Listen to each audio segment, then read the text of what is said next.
is Southern Fried Sports with Bama Online senior analyst Travis Reier on your home for Alabama sports. Tide 100.9 and streaming on the Tide 100.9 app. On a Thursday morning in Tuscaloosa, Alabama. Time once again for Southern Fried Sports on your home for University of Alabama athletics. Tide 100.9 FM. Travis Reier, your quarantine, if not talented host of Southern Fried Sports, with you each and every weekday morning from 11 a.m. until noon. Yeah, it's work for home mode for most of us out there, and typically that's what I do anyway. I mean, if we're going to really let you behind the curtain here as we get a Thursday show underway, that's pretty much the work life of yours truly. So no big changes there. Show, as always, brought to you by Peterbrook Chocolatier out there at 1530 McFarland Boulevard North in the Indian Hills section of Tuscaloosa. Currently working within hours of 10 to 7, 10 in the morning till 7 p.m. Peterbrook Chocolatier open to you. You can make that phone call at 205-752-0211, and they'll get you taken care of with that curbside service. You know you need those chocolate strawberries. It's going to help you get through a very difficult time. What better way to do it than with some chocolate from Peterbrook Chocolatier? And we certainly remind you, whether it's Peterbrook or anyone else in the West Central business community, keep those folks going. Keep them going. Shop local, buy local, eat local as much as you possibly can. Joined, as always, on the program by executive producer Josh Smith, who together we combine to form the 60-minute man of Sports Talk Radio. What about it on this Thursday, young Josh? You hanging in there? Hey, I will say that's the one thing that's been glorious about NFL free agency here lately, is just that it hasn't been complete drought. You know, we've been able to get some of the updates, been able to have some of the sports going on. It is, I mean, trust me, I mean, you mentioned it yesterday, and you've been mentioning as well with Savannah, that it's definitely hit home, and it's been crucial for us to not only pay attention to what it means for these athletes moving forward, but just what they're missing out on right now. And I know we've paid attention to with the past of softball, you know, with Sarah Cornell. I mean, it was going to be her senior weekend. So there's just the little things like that we're still adjusting to, but hopefully they're going to be taking the right steps. Yeah, it's brutal in general. We've got two 2020 graduates in our home. You know, our youngest daughter, Tatum, is a senior at Northridge High School. You know, she's set for her senior prom coming up, graduation coming up early May.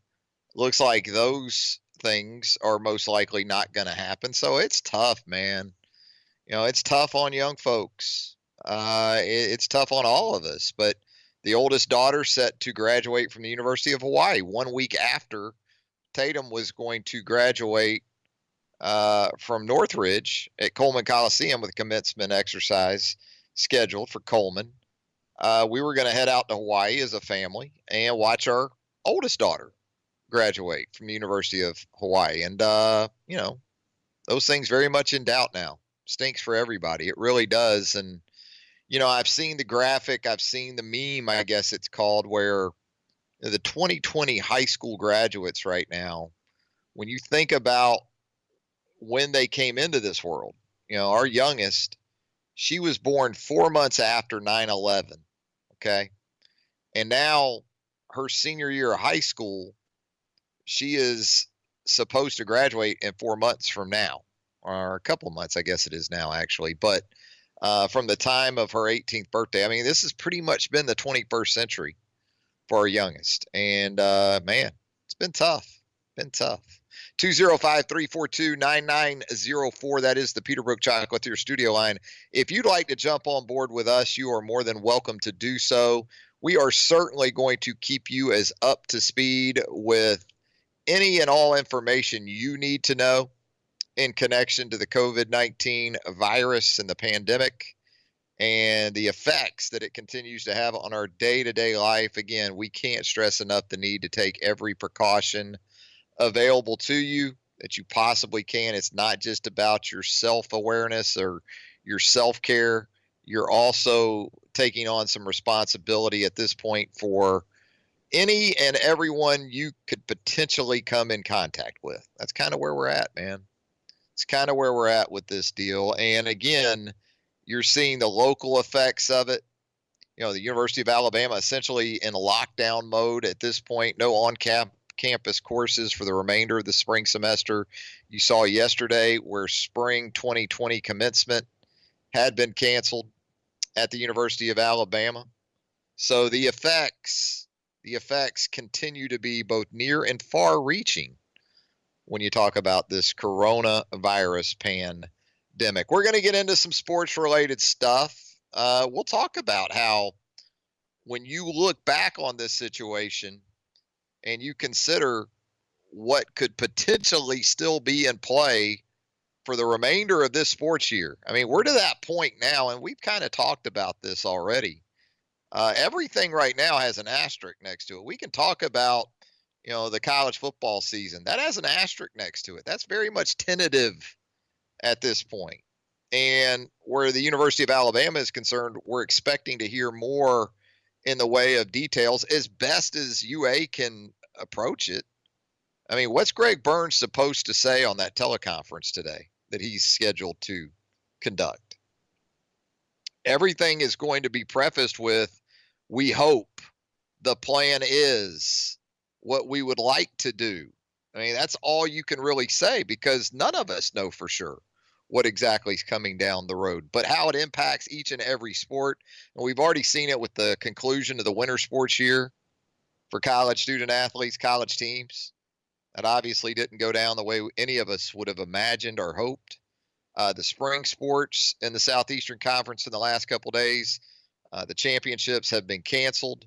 Still a sliver, very, very, very slight sliver of hope of any form of type of spring football practice being conducted here in the next month or two on SEC campuses. So that's kind of where we're at. And a very defining moment, very defining stretch in so many ways as it relates to our society as a whole, but certainly within our own little vacuum known as the sports world. Let's go to the Peterbrook Chocolatier studio line right now at 205-342-9904 and check in with Steve on a Thursday. Steve, how you holding up, my friend? Man, Travis, I'm doing well. I'm just doing. I hear you. I am, as David Letterman would say, I'm eking out an existence. Yeah. I was curious. This really has nothing to do with sports. You're talking about your daughters. In a perfect world, what were their next moves be? What would Savannah, I believe, went to Hawaii, graduating. What was going to be her next move? Savannah is, I think, still going to consider multiple options. She was a multi-sport kid coming up, and there had been some thought, at least some heavy thought given to spending another year at the University of Hawaii playing another sport. Maybe that was soccer, maybe that was something else, and that's still maybe the path that she chooses to take. But everything's just on hold right now. Sure. No one can kind of make any calls. I think her vision prior to all this was that she would come out of basketball season and she would transition into another sport, hopefully, for her fifth year at UH.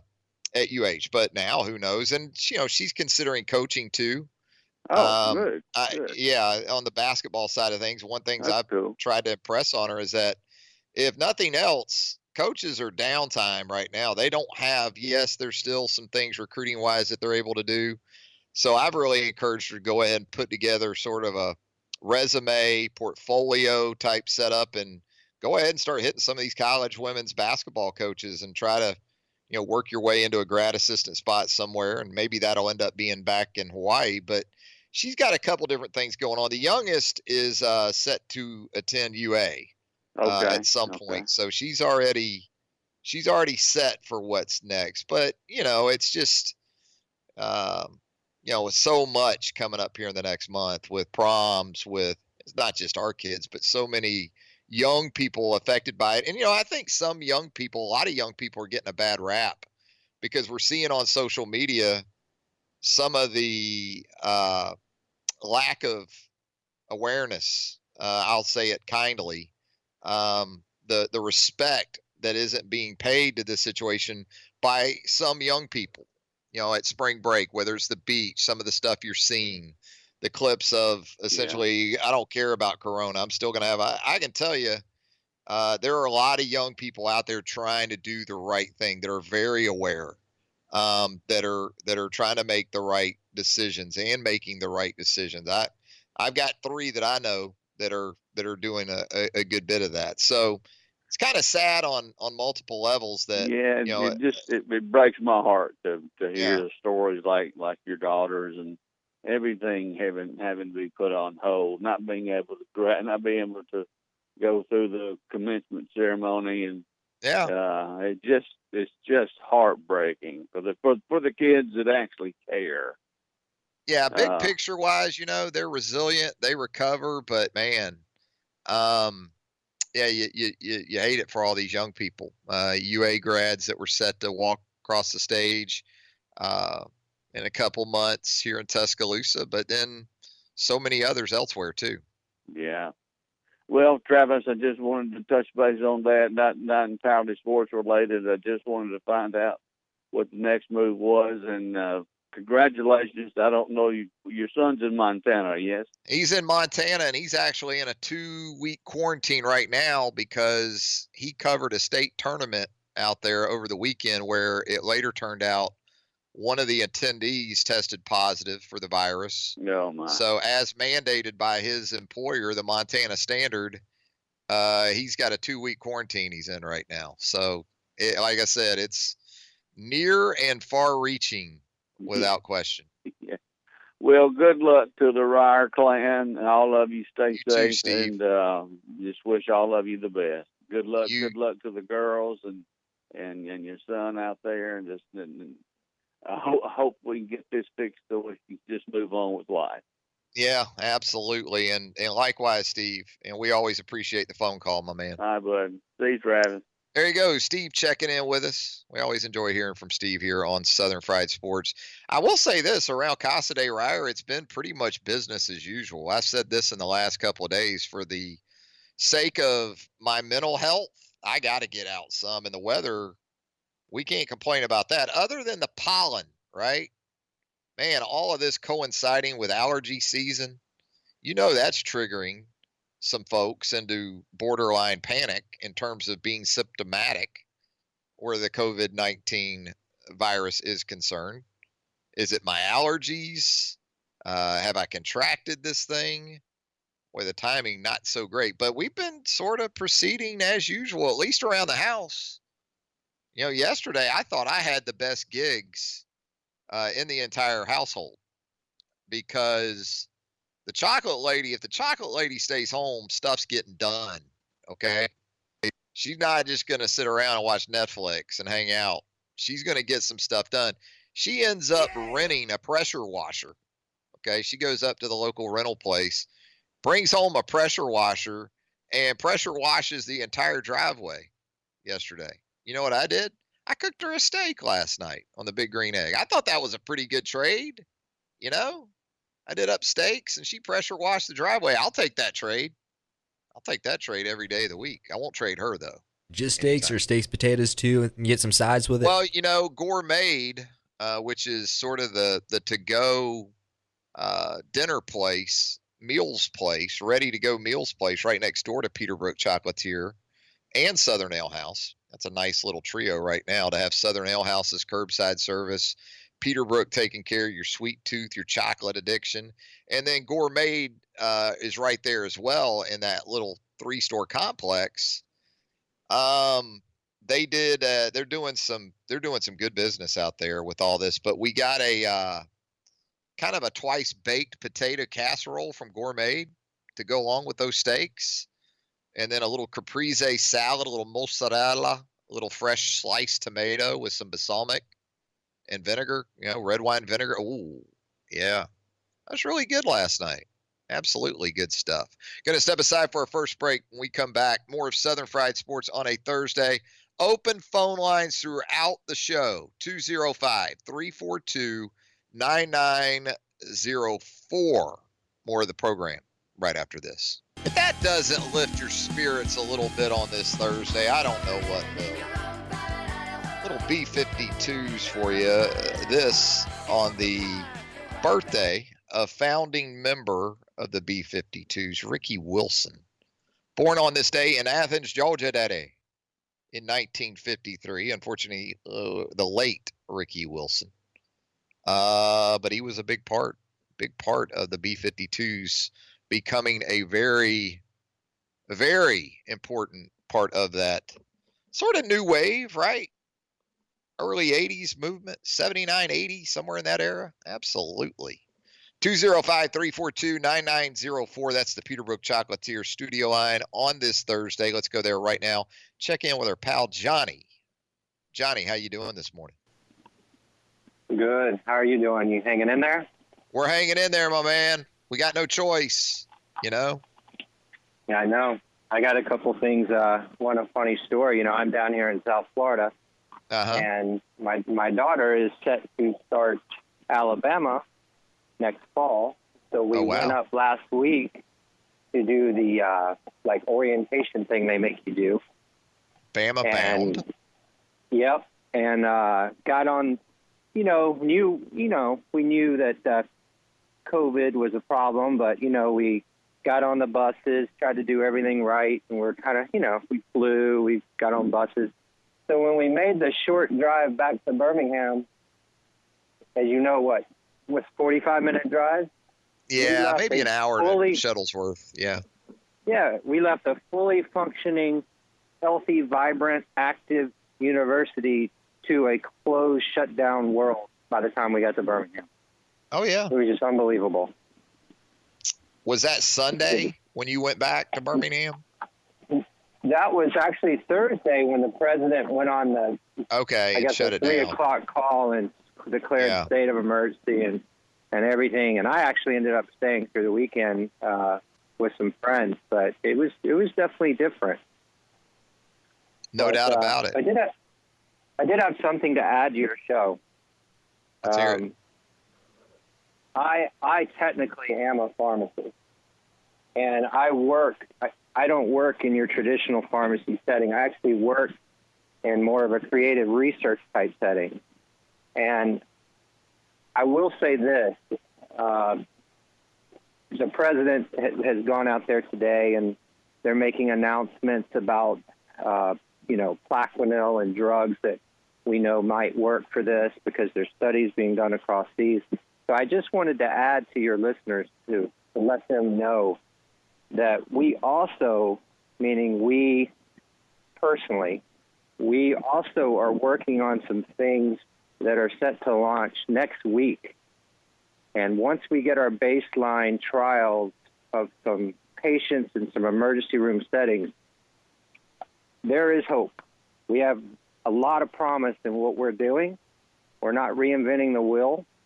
So I just want people to know out there that keep doing what you're doing, stay your distance, clean your hands, prevent further infection, because it's only going to cause more restrictions in our life and more sacrifices in our daily activities that we like to enjoy, which, in other words, could result in a full lockdown in your home like they're doing in Italy and France.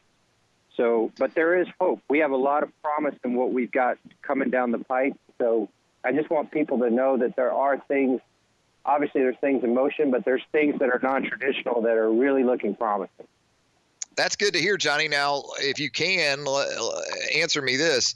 As far as hoops that have to be cleared and hurdles and things like that, FDA approval, I mean, what are we looking at, though, and sort of trying to expedite that process if we have these type of potential aids, I guess you could say, coming down the pike? Yeah, that's a fair question. It's more of a protocol. It's more of a therapeutic regimen, and that therapeutic regimen, it doesn't require FDA approval because it's already FDA approved. Okay. And it's a different approach that I think, when we think of of medicine, we think of prescribed drugs, we think of big pharma, we think of research and all that. This is stuff that's already at our disposal. It's just the fact that we're not using it in this correct form. So, again, Will it help everybody? No. There's going to be people that are, too immunocompromised or something like that, or that if they get a severe respiratory infection, they're going to die. But can it make a significant impact? We firmly believe, and when I say we, it's me and a team of doctors, we firmly believe this is going to be a huge hit on coronavirus. As far as flattening the proverbial curve, I guess, is what we're hoping for as much as anything at this point, right? Absolutely. We're talking about providing protocol for healthy patients to prevent from getting, meaning their immune system is in such great shape that they will be more resistant. Now, they could be exposed, but their immune system is in full overdrive. We're talking about presenting a protocol for people that are infected, and we're talking about a protocol for people that have family members that are infected that they're living with. Wow. If that makes any sense. Absolutely. And we appreciate that update. We'll take any bit of optimism we can get at this point. No doubt about it. Yeah, I wanted to share it. I listen to your show all the time, and obviously I've been very, very, very busy and since I've gotten back. But there is hope out there, and I don't want people to think that it's just going to get into some terrible situation, contagion-like movie-like scene.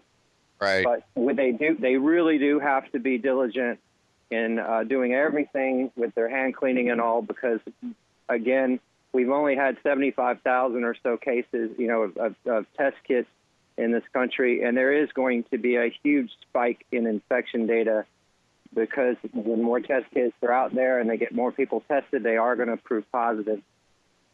But expect that and do your part, and we can try to limit that number so we don't have the restrictions that they have in Europe.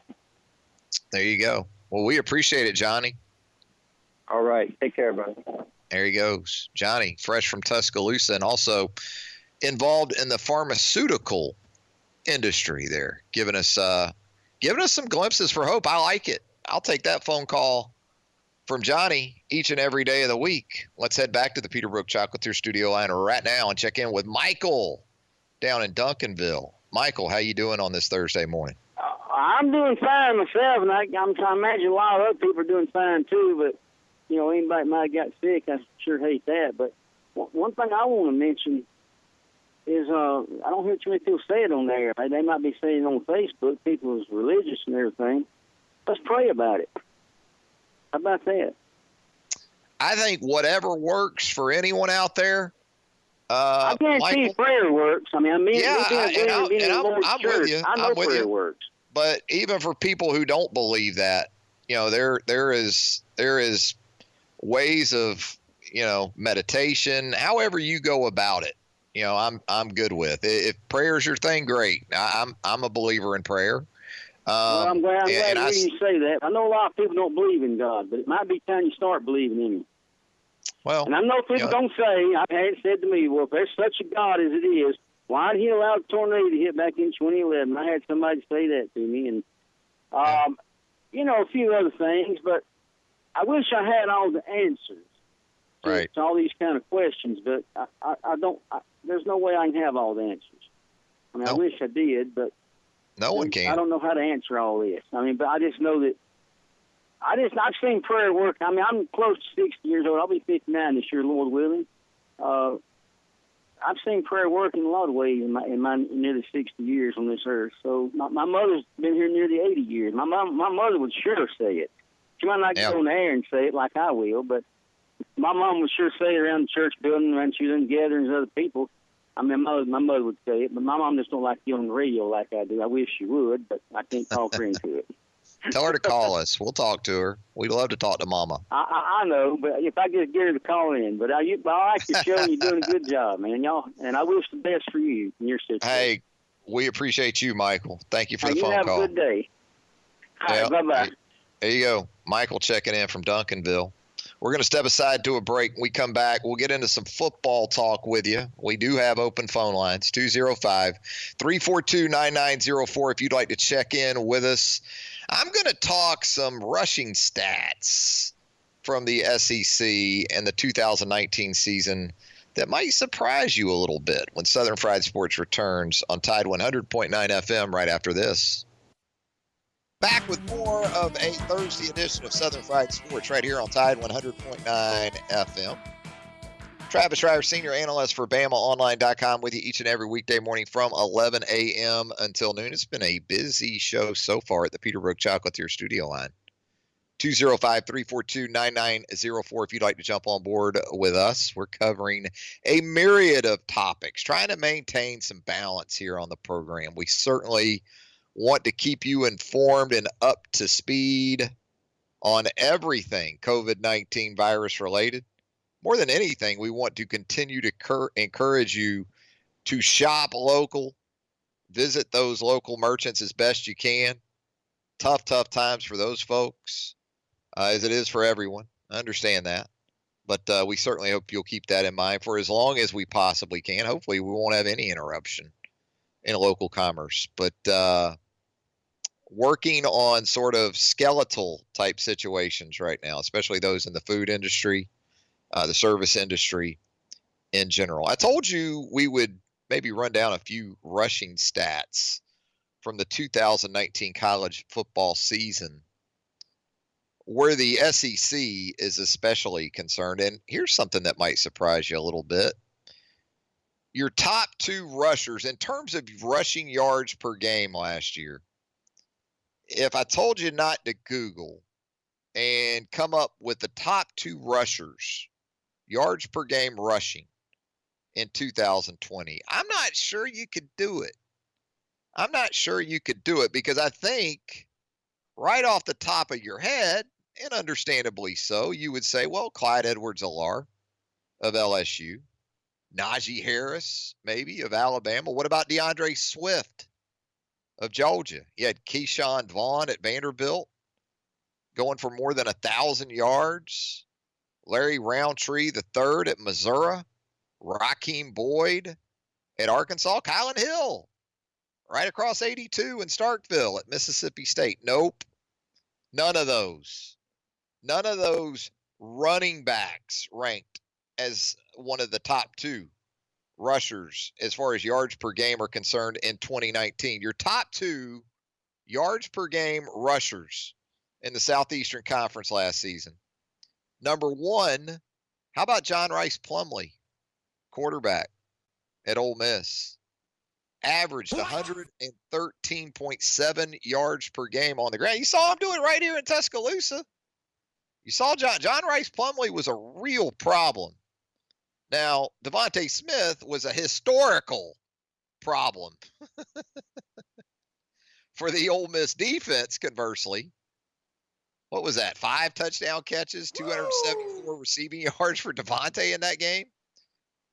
But you saw John Rice Plumlee go for $109 on the ground here in Tuscaloosa with a touchdown. And that was really kind of the starting point for what followed for John Rice Plumlee. He had 53 rushing yards the week before against Cal in Oxford. But starting with that Alabama game on September the 28th, John Rice Plumlee had 5 100 rushing yard games in a span of 7 contests.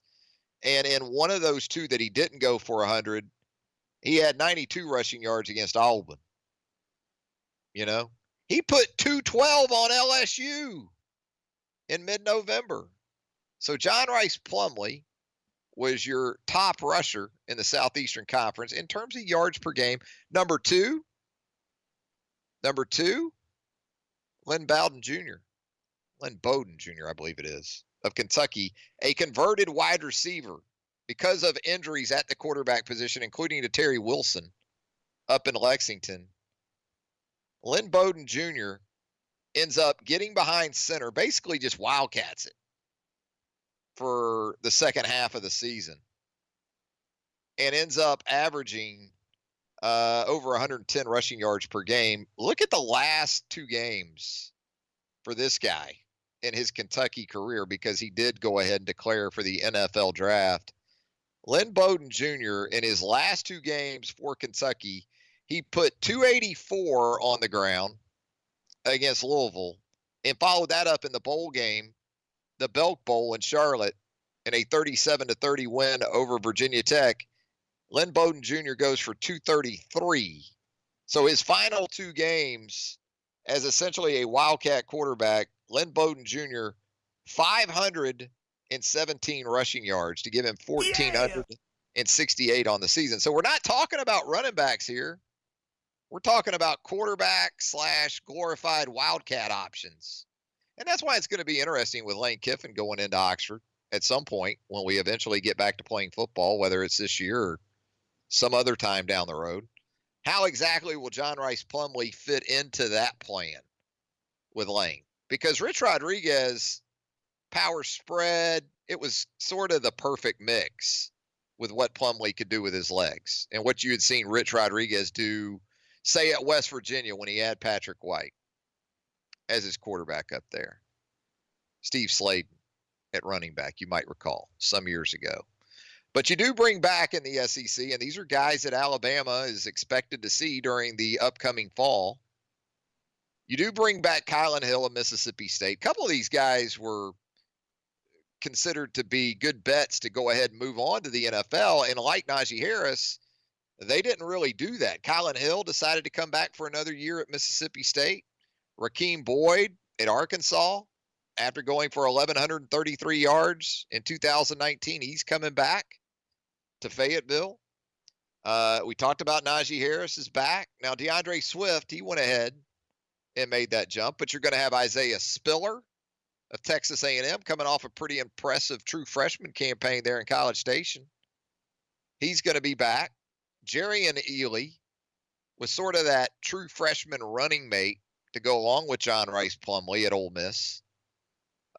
Sort of an undersized back, kind of a Kenyon Drake type. But Jerrion Ealy is back at Ole Miss. So you got some options coming back to the Southeastern Conference. Ty Chandler, Eric Gray of Tennessee, that duo. A lot of people think Eric Gray will end up being the standalone feature back for the Tennessee Vols in 2020. So some of these guys we're talking about, Alabama's going to see them again. Kylan Hill at Mississippi State, even with Mike Leach going in there with that air raidish type offense and KJ Costello transferring in at the quarterback position from Stanford, you got to think that Kylan Hill's still going to be a guy that is leaned upon in that offense. And with the way Leach likes to throw the football to the backs, Kylan Hill could help himself with the NFL from that perspective. There you go. Some running back, running game items of note from 2019 as we hopefully look ahead to the 2020 campaign. Going to step aside for another break. When we come back, more of Southern Fried Sports on a Thursday, 205-342-9904. The number to call if you'd like to join us here on the program. Back with more right after this. Back with more of a Thursday edition of Southern Fried Sports right here on Tide 100.9 FM. Travis Reier, senior analyst for BamaOnline.com, with you each and every weekday morning from 11 a.m. until noon. Now, you're expected to hear via teleconference, is my understanding, from University of Alabama Athletics Director Greg Byrne here in the next hour or so. So adjust your social media timelines accordingly. I'm sure we'll have continued coverage of that teleconference, not only here at Tide 100.9 FM, but also at BamaOnline.com. Going to be interesting for sure, because there's so many layers to this situation that you have to consider. As a season ticket holder, as a Tide Pride member, what does all this mean to you with the uncertainty right now of the college football season for 2020 and renewals and payments that are going to be due for season tickets? How is that going to be handled? I would think you're going to get some information from Greg Byrne in that regard coming up today during that teleconference. It's a tough time with what Alabama's trying to do as well from a Crimson Standard. From a Crimson Standard perspective, you recall, or Greg Byrne and UA trying to raise $600 million for pretty much department-wide facilities, including Coleman Coliseum. I believe construction at Bryant-Denny hasn't been slowed down with the recent events. Financially, it hasn't been. At last word, we had heard that UA had raised more than half of its intended goal with the Crimson Standard initiative. But getting to that total of 600 mil, it gets tougher now. I mean, with the financial downturn that we're experiencing and understanding things will eventually get back to some semblance of normalcy, but when? You know, and you've got timelines that you're trying to hit, especially when looking ahead with Coleman Coliseum and getting that that venue to where it needs to be. Yeah, kind of throws a lot of things in flux when you go through a situation like this. Once you get down the list, obviously, of what's truly important anyway, you start to understand the effects that this situation is going to have on us. 205-342-9904. That's the Peterbrook Chocolatier studio line. If you'd like to check in with us, we'd love to hear from you. You know, it seems like with this NFL free agency, it almost feels like it every day it's a different team that kind of takes center stage in all this. You know, early on, it was the Dallas Cowboys. You know, what was going to happen with Dak Prescott, big picture wise, long term wise. Amari Cooper gets his 5-year, $100 million deal. Pretty much $60 million of that guaranteed. First 2 years are fully guaranteed. He's looking at $40 million.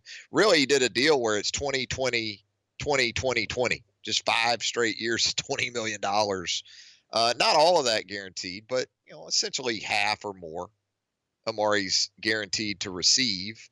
Then it kind of moved into the Patriots, and obviously with Tom Brady and moving on. And now what does that mean for the Patriots at the quarterback position? Is it the start of the Jared Stidham era in Foxborough? Oof, I don't know if Patriot fans are ready for that. You would think New England would consider more of a veteran approach, but as dominoes continued to fall, you saw Phillip Rivers end up in Indianapolis. Could Jacoby Brissett, speaking of Indianapolis, end up back in New England where he got his start as a pro before moving on to the Colts? So still some things to figure out. What about Cam Newton in all of this? The Panthers making the decision to go with Teddy Bridgewater, and now Cam's out there. Nick Foles moves from our Jaguars to the Chicago Bears, man. Talk about quarterback, unprecedented quarterback movement. Been crazy. It's been crazy. And I guess our Jaguars are, at least for the moment, making the statement that Gardner Minshew is the guy in Jacksonville. Now, we'll see. Jaguars also have a war chest at this point of draft picks. You know, not all of them are first rounders or early round picks, but throughout the top 3 or 4 rounds, Jags are loaded up. So if the Jags wanted to move up into that top 5 and go Tua hunting, which I would be okay with. Look, I like Gardner Minshew. I love Gardner Minshew's story. I'm like everybody else. How do you not pull for Gardner Minshew? Absolutely. But is Gardner Minshew going to be a championship caliber quarterback? He's kind of doing this 21st century version of Fran Tarkenton behind center. If you're old enough to remember Fran Tarkenton, he was really one of the first guys, at least in my lifetime, that was a play extender. You know, could do things with his legs, could run around, Russell Wilson-like for those Minnesota Vikings, largely during his NFL career. And that's essentially what Gardner Minshew's doing in Jacksonville, or did this past year, because that offensive line is still such a mess that it can't protect the quarterback on a consistent basis. So Minshew helps from that perspective. But in a perfect case scenario, perfect world scenario, if you were able to protect your quarterback, would Gardner Minshew be the guy that you would want, big picture wise, as your franchise quarterback? I like the story. I love the story of Gardner Minshew. I'm not there yet in terms of feeling 100% certain that this guy is kind of the Tom Brady of this era, that is going to go from 6th round pick to multiple Super Bowl champion. I mean, how many times has that happened anyway in the history of the National Football League? None. You haven't had 1st round picks win 6 Super Bowl titles. So it's not exactly an apples to apples discussion. But the point being, with what the Jaguars have available in collateral and what they could potentially do to go up and maybe get a Tua Tagovailoa, that'll be something to keep an eye on. Jags have so many needs, though, man. They need so much help roster-wide. They need an absolute alpha dog at middle linebacker. I can tell you that. They don't have that right now. They've made some moves in the secondary that are going to require, help, and they've made some really minor moves in that regard here of late. But I don't know if I would wish the teal upon Tua, as big a Jaguar fan as I am right now. Just don't know how that would work. Yeah, Josh. I guess at some point in the middle rounds, if you're Jacksonville and you're looking for more of a backup situation to Gardner Minshew, Jalen Hurts could come into that discussion. I guess so. I think that's the way Jalen is being viewed as we go through this process. Jalen seemingly helped himself a good bit at the combine. And if that run on quarterbacks that you can almost annually set your watch by plays out, we get told every year, I don't know, may only be 2 quarterbacks that go in the first round this year. And then how many go? How many end up going? 5, 6? If it plays out that way, that's obviously breaks. Yeah. It's a quarterback fever, man. There's no cure for it. Even cowbell can't help it. But you end up with that inevitable run of quarterbacks in the first round. Jalen going into it is projected maybe as a 4th round guy. He ends up going late 2nd, early 3rd, because people still want to take quarterbacks. And that's kind of where you get down to pretty quick. 205-342-9904. That's the Peterbrook Chocolatier studio line on this Thursday. The sun is out. The sun is out in West Central Alabama. I think I'm going to have to hit that afternoon walk one more time. I mean, the weather's nice enough. I'm practicing social distancing. I got to check in on Pops. We'll have Pops on tomorrow, but I need to give him a call, check in on him, see how he's doing. He's obviously a part of that demographic that we worry about a little bit more maybe than we do some other folks. Probably need to worry more about poor Nana, right? Oof. You imagine being quarantined with Pops? I think Pops has all his necessities. As long as they don't shut down a certain distillery in Lynchburg, Tennessee, I think Pops will be okay through these tough times. If they shut down the distillery in Lynchburg, that's when you're really going to have to worry about Pops, I think. That's going to do it for a Thursday edition of the program. You heard the lunch whistle.